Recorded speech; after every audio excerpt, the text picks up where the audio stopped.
So hello and welcome to this webinar that's hosted by InstaReM. Our topic for today, as you know, is how to leverage your corporate credit card to boost cash flow for B2B payments. My name is Tanya Bharadwaj. I drive content at Thought Leadership, specifically for small and medium enterprises at NIAM.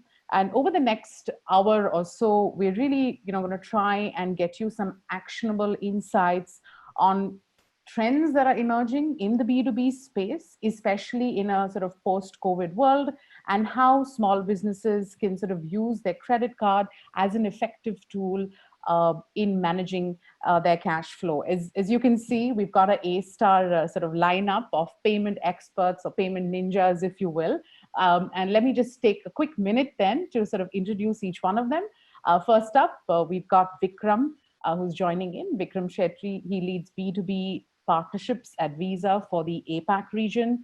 He's responsible essentially for partnerships, with B2B focused fintechs as well as technology firms. Welcome, Vikram. Next up, we've got Adrian Pereira. He heads up commercial cards and strategic partnerships at Citibank. He's focused largely on delivering innovative solutions to corporate clients with really savings and convenience at the heart of some of these solutions. Hey, Adrian.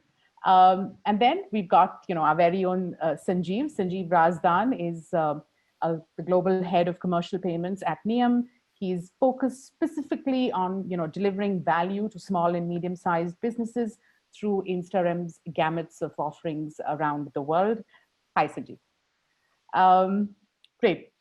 If I can just ask all our panelists to sort of unmute themselves and, we'll get started. A big shout out to everyone who signed up and who's joined in live here.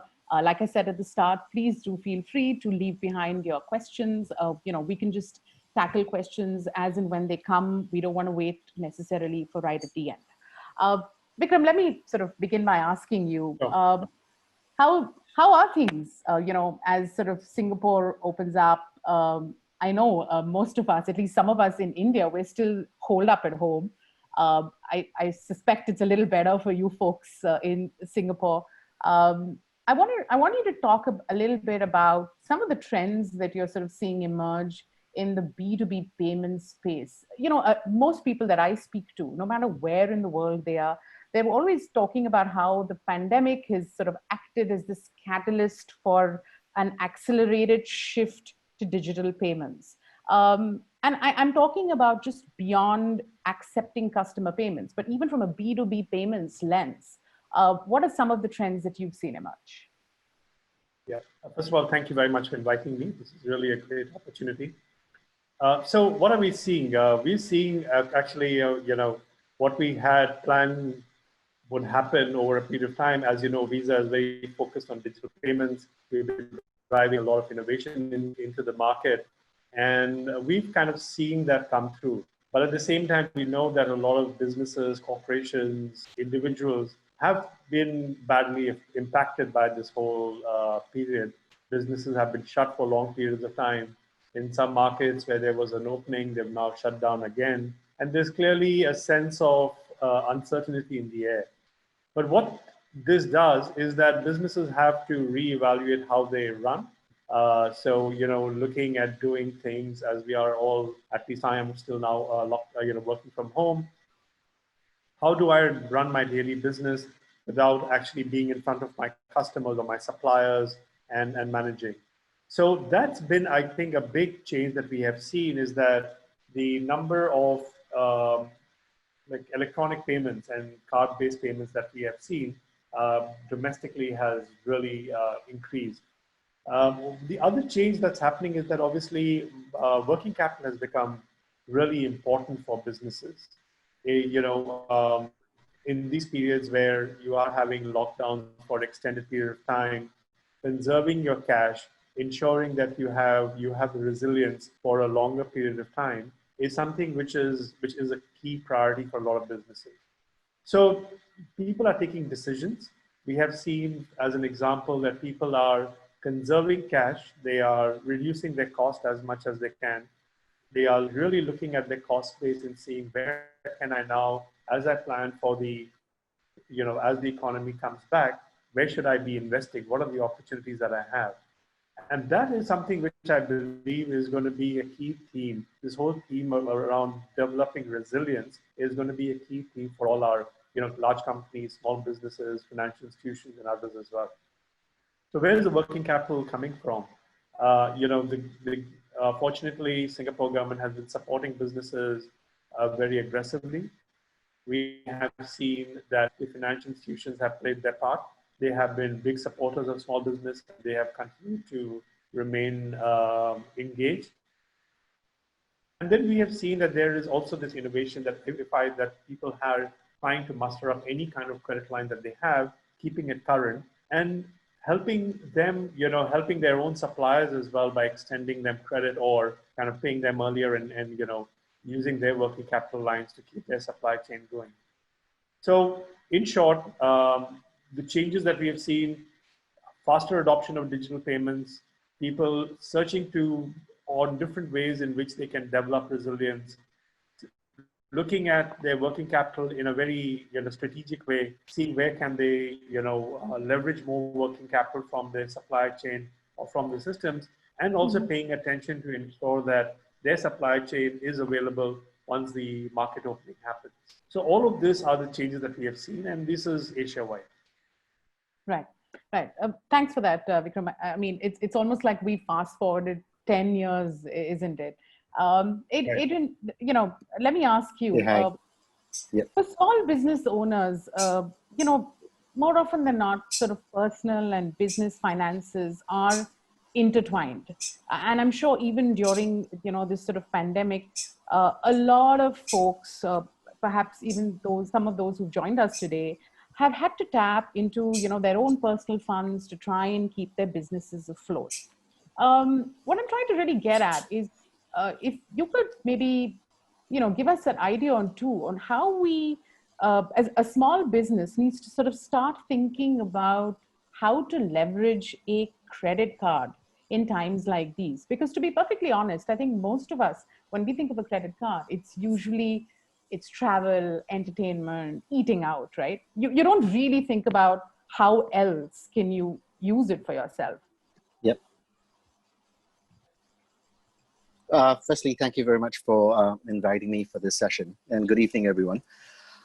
Short answer to your question is use the unsecured lines granted by the bank. When you apply for a commercial card, the bank would have given you an unsecured credit line. Usually is in excess of 10,000, right? Take advantage of that unsecured line because you have an interest-free day of 55 days. So it's like free cash flow for you to use for 55 days. A lot of SMEs now need capital, especially during COVID-19. Starting a business in Singapore is easy, but growing and maintaining that business over a period of time is another issue altogether. Getting adequate capital is imperative for any business out there. In the current economic situation due to COVID-19, we've seen many SMEs facing collection issues. Aging on their books have gone up from 75 days to 130 days, which means to say literally we are getting customers repaying back to SMEs in 5 months. Buying goods from suppliers itself is also a major frustration that we've seen with a lot of SMEs where the suppliers are not extending credits to them and actually saying that you need to pay in 30 days or you need to pay cash up front. Now, when we look at that, that's going to have a major impact on the SME financials. Using those financials currently that you have on your books now and trying to get a bank loan is going to be almost impossible. We in Citi has deemed a lot of industry as vulnerable industries where if you are impacted by COVID-19 more than a certain percentage, you're going to get outright decline from getting an FI to extend a loan to you. Although, echoing to what Vikram had said earlier, the government is actually looking at certain things to actually extend some grants to the SMEs out there. But if you think about that unsecured line, you could use that unsecured credit that has been given by the banks to you on your commercial cards to make payments not just on a T&E, entertainment, or expense. You need to start thinking out of the box and actually looking at what we call non-T&E commodities, operational expenses. Operational expenses is where a lot of establishments now start accepting the cards, including the government. Use that unsecured lending line, make a payment. When your statement comes, you still have another 25 days to pay so that you free up your working capital to either grow your business or reinvest in any other things that you are tied down with your capital at the current moment. That would be something that I would encourage everyone to think about and getting smarter at doing your business. Mm-hmm. Okay. Sanjeev, let's talk about how, folks like InstaReM, therefore, are sort of solving for this. Because I think another thing that businesses must find very difficult is to use cards beyond just, say, travel and other expenses, is for the simple reason that there is low acceptance among suppliers themselves, right? Not too many suppliers are open to a card payment. So how do you then deal with something like that? Yeah, hi, good evening, everyone. So absolutely, Danya, and that's a billion-dollar question to solve. Traditionally, if you look at it, so one side, there is this whole concept of working capital, unsecured lines. How do I use this to fund my operational expenses? On the other hand, where are you going to make these expenses with? There are going to be companies as well that you want to pay, what we call as suppliers, because you're using their services. And these suppliers are looking at it is in this manner that if I take a card-based payment, there's a cost that I have to pay for it because there's a merchant fee that I end up paying, which is over and above, the contracted rate that I've already kind of signed with the buyer. So that becomes in a way something like a roadblock in between the relationship, because when a purchasing order, a contracted rate is done, card was never part of the negotiation. Now suddenly you are saying to them, hey, I want to pay you by card. And the supplier is thinking in his head that while, okay, it may guarantee me or secure my payment, but there is still a cost I need to pay. And there's a question that just came up, which was that inevitably this cost is pretty high, right? Mm-hmm. So that's a very valid question. But before we address that, I just wanted to say that it's not just the cost of acceptance in terms of the merchant fee. It is also, the whole piece around that. How many customers of a particular supplier are actually making that request? So if I'm a supplier and if I think from their shoes, if I have just one or two customers who want to pay me by card, then I have to set up a separate process in itself at my end to facilitate that, even if I'm willing to take a cost, which on top of the actual merchant fee or cost in terms of financial numbers is a whole admin piece that I need to put into place to just manage those few transactions while my other customers continue to remain on traditional way of settlement, which is through bank payments or checks. Mm-hmm. And then the third piece in this whole thing is that if I want to send a payment cross-border, which is more from the cardholder side or the buyer side, that if I want to use the card to make B2B or business-to-business payments overseas, there is also the additional FX. So if you put it in contextually, there is a cost on the supplier side. There is this whole admin piece of managing that whole thing and hiring of resources just to kind of on the accounts payable side on the supplier end to manage that as a process. And from a buyer side, it's more a decision between doing domestic payments versus cross-border B2B, where there could potentially be added cost involved.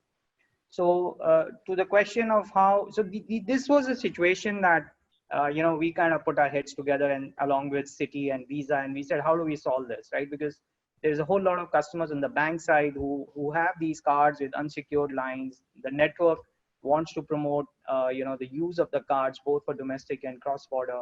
And we as a fintech wanted to bring certain amount of RAID roles together to facilitate that. So one of the solutions that we have done is to look at how do we facilitate the use of the card and make it buyer-centric, which means that instead of looking at supplier acceptance, we are now looking at it more in terms of how do we facilitate the use of the card by the buyer without involving the supplier? And that's where it becomes very interesting and innovative, and like now how do you plan to do that, right? So so we created a platform where we come in between and act like a kind of a payment facilitation process, or whatever you want to call it in English words, like a master merchant, where the buyer ends up using the card with us for a designated supplier payment flow, which we authorize through the card rails of Citi and Visa.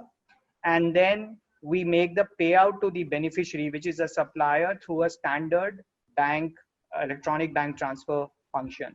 So the end beneficiary, which is the supplier, still receives the funds more like a electronic fund transfer as they are receiving today.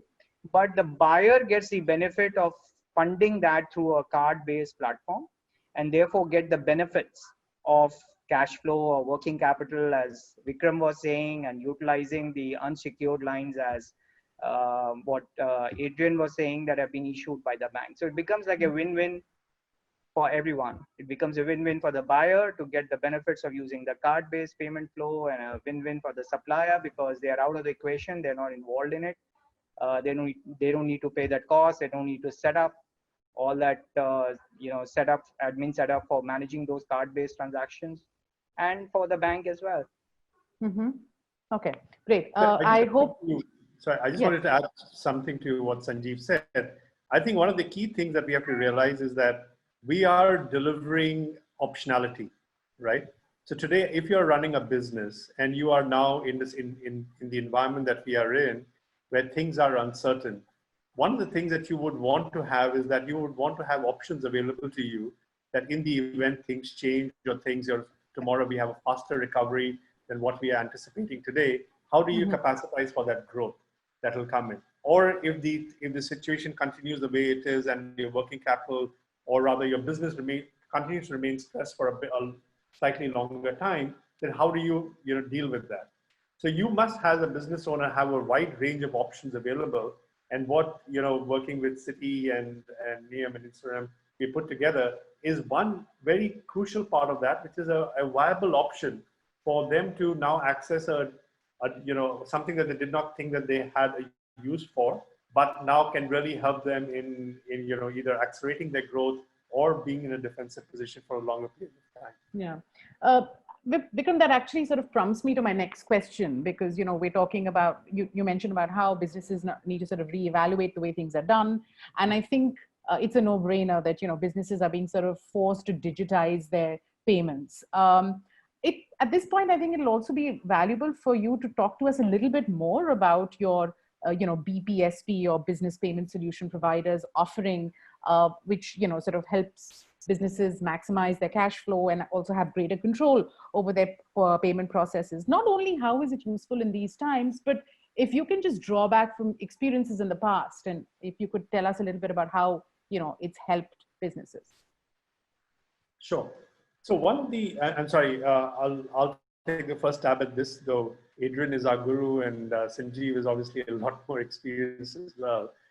So if we step back, businesses have evolved in the last few years. They have left forward generations, right? It's not just in payments; it's in everything that we do. Attending a webinar on a Zoom call is something that none of us did, probably just even as recently as last year. Right. So this is a very significant change that we are seeing in the business. One part of this change is also going to be the interaction with the suppliers. The interaction with the suppliers is going to be, in my opinion, and this is just my personal opinion, is going to be less face-to-face, and a lot more of it is going to be more across, electronic media of various forms, whether it's email, whether it's calls, whether it's, different kind of messaging apps that we all use every day. So the way that the change is going to come in our business and in our client's business is going to be, how do you manage all of these different options that are now available? How do you kind of bring it all together so that you still have the same 10 or 12 hours a day that you have to work? You have other priorities in life as well. And optimizing that time is going to be quite key. So I think the big driver to change is going to be the environment around us as it gets impacted by digital technology. And secondly, our own time management, our own ability to identify areas for growth and allocate our resources so that we get the maximum benefit out of it.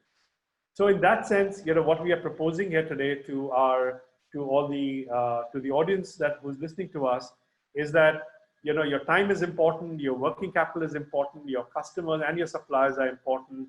Look at all the tools that you have available.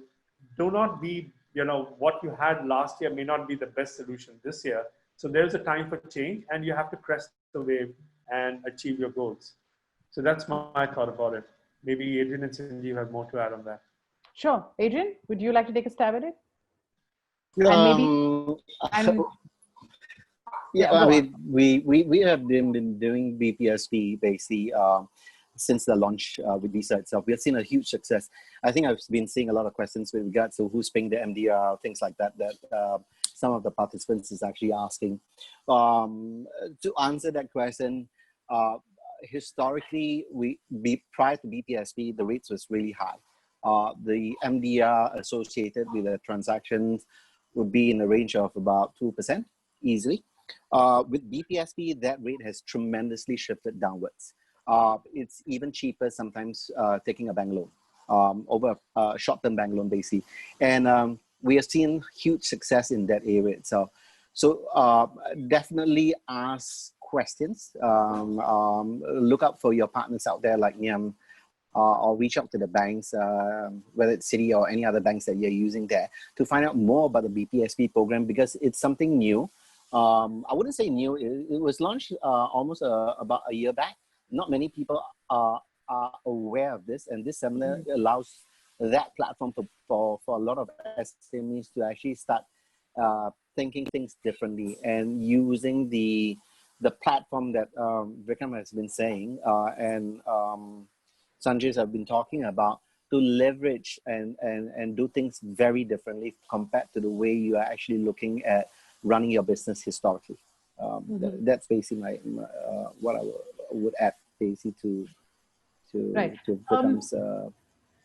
Right. But Adrian, I also want to know, like, specifically, as far as Citi goes, is the bank also sort of adopting new strategies, with reference to, say, commercial cards, and, to kind of scale and grow your own transaction volumes? Is that also a priority area for you folks? A very good question. I mean, COVID-19 has really crippled the entire economy. For the last 6 months, basically, we have seen a massive dip in commercial card spending. TNA is almost at ground zero. Yes.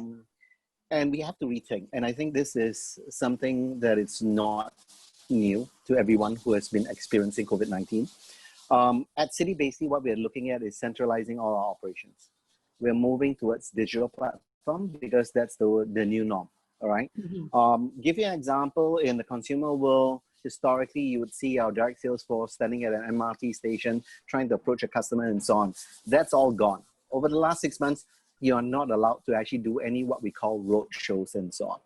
And the way to go, and we have seen huge success, is to go digital. 3 steps process: get the customer to actually look at the website, because everyone is now on their computers at home, looking at it and finding ways and means to actually grow their business, and applying for a product over the internet. And we have been changing a lot of our communications, likewise for commercial cards, and we are moving towards a digital platform, and that's going to be launched within the next 12 months, I hope, together with our esteemed partner, Visa. And it's going to be an APAC launch basically for us. We have been working very closely with Visa and with Niam, fintech partners, to actually grow our business. And we are looking at what we call non-traditional commodity spend that can be used and put on a card. And this is not limited to domestic spend. This is also cross-border, which I think Sanjeev has covered. But at the same time, we are also cognizant of the fact that as a bank, we are not opening up enough to actually give loans to SMEs given their weak financials. And part of the strategy base here, as far as Citi is concerned, is that we have been working with what we call P2P lenders.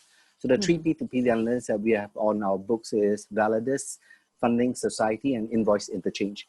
And what we have done with them is to look at organizations like SME out there who really need funds, and as I touched on earlier, have collections issue where they can actually give their invoices to the P2P lenders to do invoice financing. And with that, the payment can be reimbursed back by the P2P lenders to that company itself, who is actually giving the invoice, and that funds can be put into a commercial card where you can enjoy rewards and rebates and the additional 55 days free credits itself that we are talking about before you repay for your goods and so on, or your statements, and take advantage of that to actually free up your capital. And we have a lot of people who are starting to accept this form of working with the banks like Citi, for example, together with Nyam, and we have seen a huge success in that area itself, where you can chalk up miles, you can chalk up cash rebates and so on, and you reduce your operational costs tremendously over time. Right. Okay. Thanks. Sanjeev, we're getting a bunch of questions. Maybe you want to sort of, just take those, and I'll pose another question to you. And I think, we spent a good, almost the first 30 odd minutes talking about why this is a solution that makes sense. But I think a lot of our audience members would also like to hear about some use cases, maybe talk, if you can maybe talk a little bit about the benefits for using this. Can one use this for both domestic as well as cross-border payments? I mean, a bunch of questions really come to mind. Yeah, sure. So maybe what I'll do is I'll just quickly put up one slide, because I think that would help people to visually understand what we are trying to say here. Sure. So let me just try and first share. Okay. Is it visible now? Yeah, it's just loading up. Yes. Okay, so first of all, let's take it a step back and show and help explain what is it that we are talking about here. So we are talking about here a software. Okay, it's a platform. It's available on both a web-based as well as on the app. And basically, what this platform does is that it allows you to do a. Oh, shucks, I know it is not coming up. Yeah, okay. So what this platform does is that it allows you to log in with a user ID password. The password is both static and dynamic for control purposes. And then once you log into this portal of ours, it allows you to put in who are the suppliers you want to pay. It's a very simple 5-step process. So you add in who are the suppliers you want to pay, what's the amount and currency you want to pay. As I said, you can do both domestic and cross-border. So if you are paying somebody in Singapore, you can choose Sing dollar as the currency, or if you want to do cross-border, then you can choose multiple currencies, depending on which country you are paying the supplier into. And then basically what you're doing is you are funding this flow through the use of a card. Now, if you actually think about it, what are we doing? We are moving money from point A to point B. The point of origination is the buyer and the point of settlement is the beneficiary. The whole question is that as we were moving this money, the funding of that payment typically happens through a debit into your bank account. And your bank account means the buyer's bank account. So they were typically funding it by debiting into their bank account, which therefore means that they don't enjoy that amount of cash flow, and they are maybe borrowing money if they don't have good receipts happening from their buyers in the front end. So to fund these flows, with the use of the card, there is an option for you to fund it on a credit which is lying unutilized, because today that card is not being used for travel and entertainment. So if the bank has already given a limit, that limit is unutilized, you now start using that same limit to fund a payment which is a little bit beyond travel and entertainment and getting more into the accounts payable space.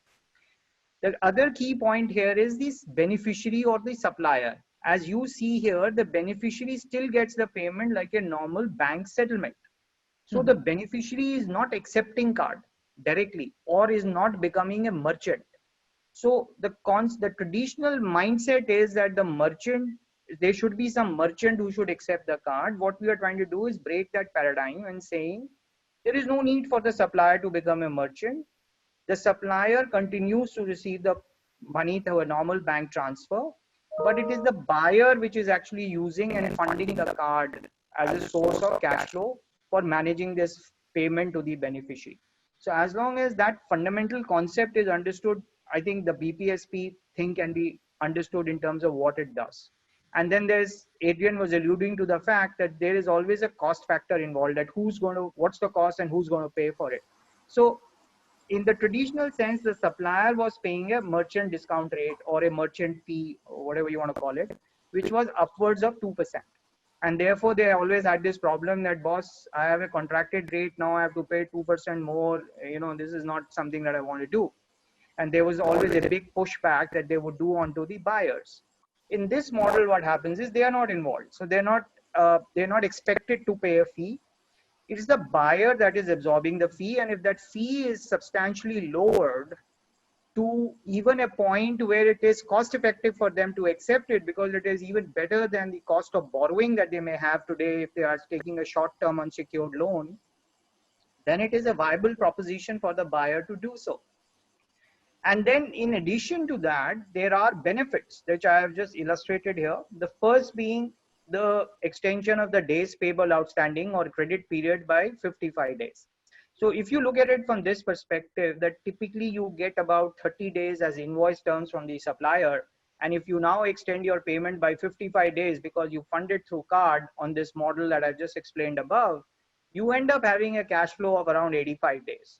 30 days were there in any case from the supplier as invoice terms, and now you add into that 55 days of credit extension. That's a pretty rich 3-month kind of a funding solution that we are talking here. It also means that your own cash can be freed up for you to do small, some other capex kind of payments and not involve them in these small dollar value transactions that you can route through this method, which is linked to your card credit limit. And more importantly, from a data standpoint for analytics and reconciliation, we do provide full information, both on the card statement that you will receive. So because you are using card here, you need to know who did I pay, so that when you receive the card statement, you actually know who's the beneficiary that I paid through this transaction, so that I can reconcile, which we provide and we push it in into the bank partner, which is Citi. So from a reconciliation standpoint, it is taken care of. Full data is available for analytics. And at the same time, you also enjoy the cash flow efficiencies. The second is savings. So now the question is, what is my borrowing cost? How much do I need to pay to borrow money? Normally in the market, if you go today, and of course the cost of borrowing is a bit down because the government is supporting SMEs as well. However, if you are doing unsecured short-term lending, there is still a cost. So what this whole solution is trying to do is sort that cost in 2 ways. One is that by saying that, look, if we bring the whole merchant fee down itself so that that cost is lowered, there is a saving that you get. Linked with that is the 55 days of credit which you enjoy, and the potential to negotiate an early payment discount with the supplier. So when the supplier is giving you 30-day payment terms, now you were paying them maybe 30 days later. If you decide to pay them a little bit earlier and negotiate an early payment discount, there could be a potential saving that you can work out with the supplier. On top of that is if the supplier is cross-border, and a lot of suppliers in Singapore for buyers are cross-border, you can also save on FX fees and transfer charges. So the whole thing is to bring together a value addition that allows the buyer to get a mix of savings, both on the cost of borrowing as well as in terms of potential early payment discounts, and save cost on fees and transfers. And the icing on the cake is that because a card is being involved, typically you end up getting also certain other benefits which are associated with the card and provided by the bank, which normally are things like rewards, cashbacks, or air miles. So actually, if you see and put together all these benefits and monetize it and see it versus the cost, you would find that it is actually a win-win for the buyer as well. And lastly, it's very flexible because it's buyer initiated, supplier is not involved. So technically there is no question of all suppliers having to be card accepting merchants. So it opens up the whole field around who you can pay and how much you can pay, as long as you have a sufficient credit limit available on your card. The other good thing is that unlike other methods of financing, there are no term sheets, there are not strict terms and conditions around how you can use it, when you have to use it, or penalties for not using it. It's a completely customizable solution which we put together in consultation with our bank partner, which is Citi. And you can pay multiple choices of currencies because NIEM as an organization transfers money into more than 60 countries worldwide. So you can actually pay suppliers to multiple markets and not just in Singapore.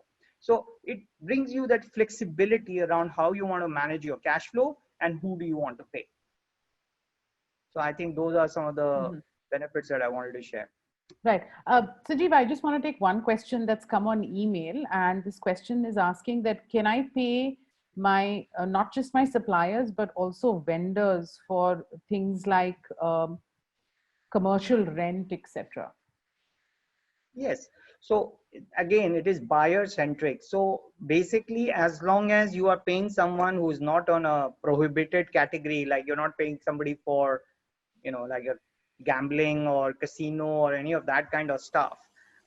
Theoretically, what it allows you to do is to utilize your card credit limit and define who you want to pay. So if it is a landlord that you want to pay for rent, because if there's a specific date on which the rent has to be paid, the answer is yes, you can. Okay. Sharon has another question. She's asking, can you elaborate on FX savings when making overseas payments through this platform? Okay, so when we talk about FX savings, it has to be understood in this context that if you were to use the card directly to a supplier overseas, so suppose there is a supplier you have in US and you want to use your Sing dollar card and make a payment to them. Even if the supplier is willing to accept the card, you as a buyer would end up having to pay at least 2.5% FX fee on top of the amount that you have paid, because that's how the bank will convert your your foreign currency amount in USD into SGD. And that is also one of the reasons why a lot of people have a deterrence to use card for B2B supplier payments. Yes, for travel and entertainment, it's a business necessity, so the card is used. But when you talk about the broader accounts payable, you would normally not find companies using card for B2B payments for overseas suppliers. Now, with this solution, what happens is that because you're using the card in Sing dollars here, there is no that FX of 2.5%. So basically what you're doing is you're using the card with us in SGD. We are then converting that SGD into whatever currency you want to send it to, like say, for example, USD, and then remitting that money. So the remittance part of it for cross-border payment is significantly cheaper than a direct use of the card for overseas transactions. So that's one way to look at it. The other way to look at it is that if you were to just use the card with me and you are wanting to transfer the money as a company that was founded on the principle of making remittances instant, transparent, and cost-effective, InstaReM stands today in the market as one institution that has really brought down a lot of transparency around how cross-border payments happen. And whether you fund them by card or you fund that by your own account, you will realize that you would have significant savings using our platform versus what are the options available in the market. So this solution rides on the fundamental platform of NIEM's remittance capability by providing card as a funding tool as an option to what already existed, which was debit to account. So the savings come in from the transparency, the speed, and the cost that we charge in terms of FX fee. And at the same time, it saves you the FX that you would have paid had you used the card directly overseas for supplier payments on both those fronts. Okay, great. Sanjeev, thanks for that. We have about 15 odd minutes, so I'd really urge our audiences to send across their questions to us, and I'm just going to do one sort of round of questions before we wrap this up. I think we've lost Vikram. He's probably going to come back. So Adrian, let me begin by sort of just talking to you then, and quick closing comments really on what it is that business owners should be keeping in mind. especially from a conserving your cash point of view in this sort of what has come to be at least the next normal, if not the new normal? I love this quote by Charles Darwin. So for many of you, it's not teaching you how to do your business. But Charles Darwin said in his quote that the species that survived was not the most intelligent, it was the most adaptable to change. And I think using that, the one key word I would use for any organizations out there is reform. Look and implement what you have learned in innovation using technologies and experiment that into business action. That would be my passing statement to any organizations out there. Okay. Vikram, if you're still there. Okay. Yeah, I'm still here. Sorry, I was having some Wi-Fi issues. Yeah. You can turn your video off if you like. We can hear you. I've just been getting some problems on my Wi-Fi, but that's fine. Now, so from my side, I think, just to echo what has been said, but I think when Sanjeev was explaining around the benefits of using the BizPay platform and the real flexibility that they bring about, we know that in today's as in today's environment, even though digital payments have taken off, very clearly there is one issue which always remains, is that different countries have different platforms which are which businesses will use. What NIAM is providing is actually a bridge across all of these. So the money is reaching the supplier's bank account overseas. It's not actually having to go through multiple hoops, and there's no concern about the money getting stuck or the money, the cost being applied by the receiving bank. NIAM is taking care of all of that for and really helping the businesses in Singapore. So I'll come back to where I started. I think as we see this, the situation evolve and the businesses and the environment change, clearly having strong partners, we definitely consider Citi and NIAM as our key partners, and having a range of options to grow your business. Those are the most crucial issues. So that's where I'll end this. Thank you. Vikram, thank you. And Sanjeev, any closing comments from you before we take any questions, should they be coming? So I would want to add in and say that digitization is everybody's aware about it. We all talk about digitization. If you look at LinkedIn, every day there are thousands of posts about digitization. So the main important thing is digitization is the thing to stay. We're all getting in, digital payments is the way going forward.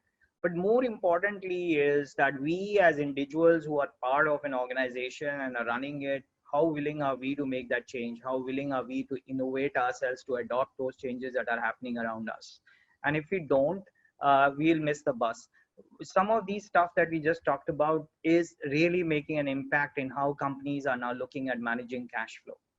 Right? It used to be a passe before to say, oh, we are into B2B payments, or we want to do B2B payments, but there was never a solution to address the core fundamentals around how B2B payments should happen. There was these costs that were overbearing for the suppliers. The buyers would get excited when people would go and talk to them, but then eventually they're not able to do it because the suppliers would refuse and say, I'm not going to take it. So now we are innovating and we are saying, okay, how do we break this whole paradigm? So there is a step taken forward. The adoption of that by corporates as we bring this thing to them and in partnership with Citi and Visa is what is going to drive this change. So while we're living in a world which is getting more and more digitized, and that's the right thing to do in terms of payments, it's also the adoption of that and the innovation that companies bring in their own organizations to do that, and in the individuals who are running those organizations, in the way of their willingness to adopt this is what is very important and the way forward in terms of my closing comments. Great. Thank you so much for that, Sanjeev. Just a last call for any questions that anyone might have. Else, I think we're going to wrap this up. Should you have any questions, also please feel free to, just email us. And yeah, if you'd like, we could also sort of share, the presentation that Sanjeev made. Sanjeev, there's one question. Would you like to take it? I can see it on the chat window. So in card payment, the MCC determine which are allowed transactions. The MCC in this case would be the one residing with us as a merchant. So we are set up under business services, and that allows us to accept card-based payments. As I said, the beneficiaries to whom the money is being paid is managed by our own transaction monitoring process, because we are a regulated entity under MAS in Singapore and by all the central banks where we operate, because we are in the money transfer business. So we have a very robust platform of how we manage the transaction monitoring part in terms of the Benny side of it, who's getting paid. So those transactions go through a monitoring process from a compliance standpoint, while at the front end we handle the transactions under the MCC of business services. Right. Sharon has another question. So the buyer and seller, issue in terms of if there's a dispute between the buyer and seller, we normally would suggest, or our terms and conditions would suggest the buyer to keep it outside of this platform. You see, the use of this platform is typically going to be once the buyer has actually verified an invoice and done their reconciliation and are now ready to make a payment. So they have gone to their approval process, and there are two authorized signatories, maker checkers, who have kind of approved that payment to happen. Now, when they normally do a payment, they have been doing that through a payment file that is sent to a bank for disbursement of payments. Here, what we are saying is that if you have a credit limit that is big enough for you to handle that entire payment file flow, instead of sending it to the bank, you can charge it on the card through us, and we disburse the money to the same beneficiaries that you have in your payment file. So once you are ready to make a payment, the issue between buyer and seller has already been resolved, because without that, it's very unlikely that you'll be making a payment, because that reconciliation and that dispute handling process between a buyer and a seller happens before the buyer agrees to make a payment. So that's how it fundamentally gets addressed. And the terms and conditions also suggest to the buyer that they need to keep that piece bilateral between themselves and their seller, rather than bring it onto the platform as a way to solve that dispute. Okay, great. I think with that we'll end it, but do feel free to write to us, should you have any questions. Big thank you to Adrian and Vikram and Sanjeev for taking the time out. And of course, a big thank you for everybody who attended this session today. Thanks a bunch and have a great evening. Thanks. Thanks. Thank you. Bye.